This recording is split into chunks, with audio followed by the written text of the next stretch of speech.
You may not have heard of Israel's biblical heartland or Judea and Samaria, but have you heard of the West Bank? How about the occupied territories? Most people have heard these terms. The crazy part out is the world is obsessed with the piece of real estate we're standing on right now, but no one actually knows anything about the actual area. Countless world leaders have tried to give away this land to Israel's enemies, and there's supposed to be wars and constant fighting happening here on the ground, but the reality of what is actually going on is indeed much, much different. Welcome to episode 2 of this Judea and Samaria series. Today we are in the northern Shomron area. We're going to go even farther north, take you to the far north tip. But one of the goals is to show you guys the borders of Israel's heartland, what the world wants to make the West Bank or a Palestinian state. This is an amazing, amazing overlook where we're going to overlook the coastal region of Israel, more in the northern Shomron area. So come on, guys, let's go.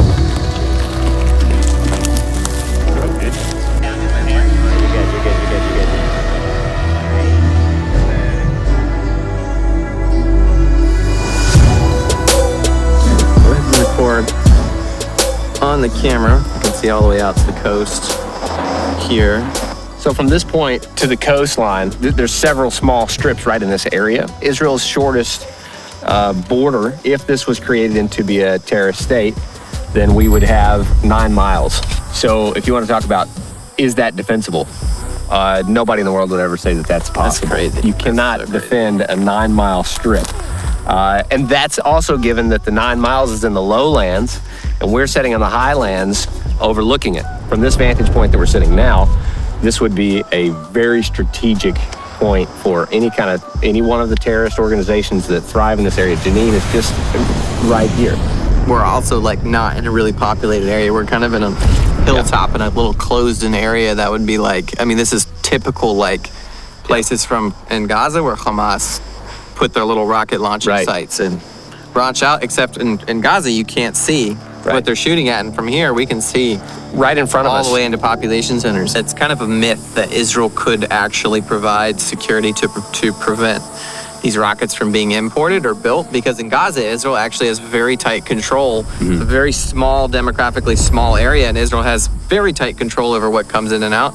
And they still somehow manage to build tens of thousands of rockets, and some of them are getting really high tech. That launch over the border over and over and over again. And here in Samaria, the borders would actually be much broader, and the opportunity to smuggle in material from other countries would be much, much, much broader. Caesarea is almost directly west, and it just blows my mind that we're not even at the northern tip of what they would call the West Bank, and we're across from Caesarea. We're already north of Netanya. It just blows my mind. Nobody has a clue that this much area of this big of a geographical location of Israel is what the world wants to make a Palestinian state. From here, we're going to go to the Green Line border crossing here at the northern tip of the Shomron, where thousands of Arabs cross over into Israel every single day to work inside of Israel. So we're still in northern Samaria. We're just driving towards Mevo Dotan, which is one of the 2 Jewish communities over here, just to check out the area and see what it's like. Very rocky, just empty kind of land out here. Very pretty, lots of open space. There's not a population issue in Judea and Samaria, for sure. The 500,000 Israelis that live here in no way overcrowd the area. I think it's 2% of Judea and Samaria that's actually inhabited, something like that, right? Or no, it's 2% inhabited by Israelis, 38% by Arabs, 60% open land. And what we're looking at right now is a lot of open land. How you know we're coming up on a Jewish community is there's a touch sensor fence around the outside of it. You'll never find anywhere in any Arab town, anywhere, village, you name it, will never have a touch sensor fence around it. And there for all the smart people of the world, you can cipher very quickly the issue. So we're driving along, we found this really pretty valley out here. I'm gonna throw the drone up out here and see just a little bit of how crazy empty northern Samaria is. There's kind of a big myth about overpopulation here in Judea and Samaria. There's just people piled up on top of each other, but it's not true in the least. So You can see here on the drone, we're here in the valley, and we have communities up here on the hilltops. If we swing up really high in the air, look at this valley. Just look at that. All up here in northern Samaria. I'm just gonna swing the drone around to the left and just look at these open spaces. It's insane. These little dotted Jewish communities up on just a couple of the hilltops. Let's see if I swing around behind. This is the valley we're in right now. And just look at that. I'm just gonna push into the valley. This is what we're talking about here in Judea and Samaria. This is the insanity of what the world makes Judea and Samaria out to be. So crazy. We'll be back with the rest of the episode in just a minute. As the whole world seeks to turn the biblical heartland of Israel into a Palestinian state, we want to tell you about a crucial way for you to stand up for what is right. You have the opportunity to invest in a strong Israel when you buy the wonderful products of families and small businesses in Judea and Samaria through a company called Blessed by Israel. Enjoy amazing olive oil, honey, ceramics, cosmetics, jewelry, and so much more, and stand with the pioneering families of Judea and Samaria who are rebuilding their ancient homeland. Head over to Blessed by Israel, that's blessedbuiisrael.com, and make your impact today. You can use the promo code INVEST for $5 off your first order at blessedbuiisrael.com, or click the link in the description below. Now, back to the episode.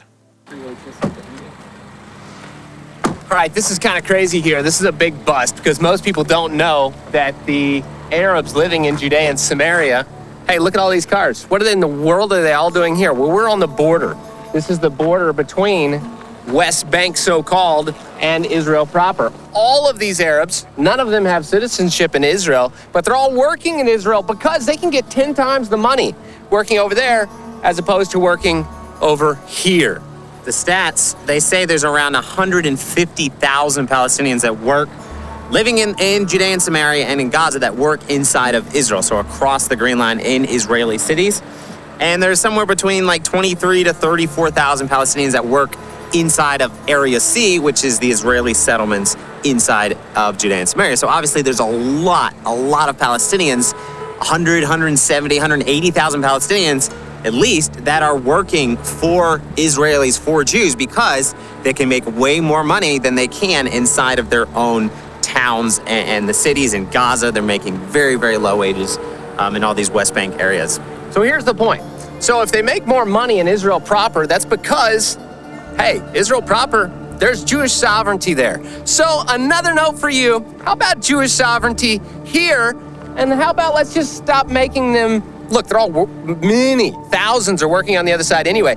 Let's declare Jewish sovereignty on this side. Let's help Israel to say, yes, a big voice from the nation saying, hey, sovereignty in your ancient homeland's a good idea. Hey, even these Arabs are benefiting, and they would actually like it, believe it or not.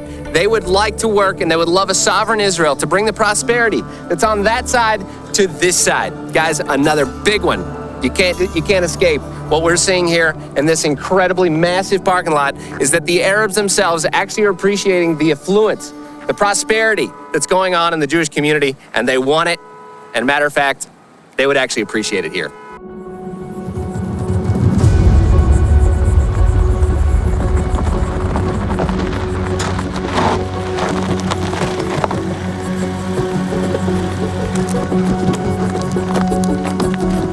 We are here on the northernmost border of Judea and Samaria. Behind this fence right here is what the world likes to call the West Bank.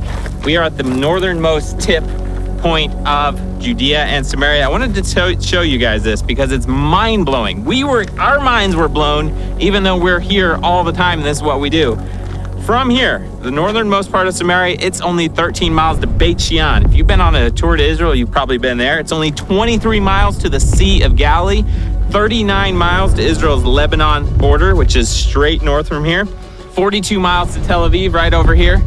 Guys, Israel just got a whole lot smaller. If they were to give up this area and make it a Palestinian terrorist state, all of this area, all of this wide open area, Israel's biblical heartland, would be gone, and Israel would be absolutely chopped in half. So what happens if Israel decides, as we're saying, to declare sovereignty on this area, just across from this fence here? If this whole area of Jerusalem, Judea, and Samaria become an integral part of the land of Israel, if they say this, we're going to declare sovereignty here now, what happens to the some 2 million Arabs living there? Here's an idea. Expel all of the Arabs, all of the terrorists that are fully terrorist against the state of Israel, anybody who teaches or supports violence against Jews, against Israel, against Israelis, the civilians living here, and then create a path, create a journey for the rest of the Palestinians to become residents of Israel and be integrated into Israeli society. This would start Israel's biblical heartland on a journey of economic prosperity that would massively benefit everyone here, both Jews and Arabs. So sovereignty here in Judea and Samaria would ultimately help everyone, would be the best option for everyone here. Guys, make sure you subscribe, hit that notification bell, and you're going to want to stay tuned for episode 3 of this incredibly adventurous and exciting series that we're doing about Judea and Samaria. Also, let us know what you think about this topic in the comment section below. By the way, if you want to support the work of the Israel Guys, shoots like these, film shoots like these are much more complicated, expensive, time-consuming. You can support us at theisraelguys.com/donate. Click the link down in the description below. As always, guys, thank you so much for watching. Make sure to subscribe.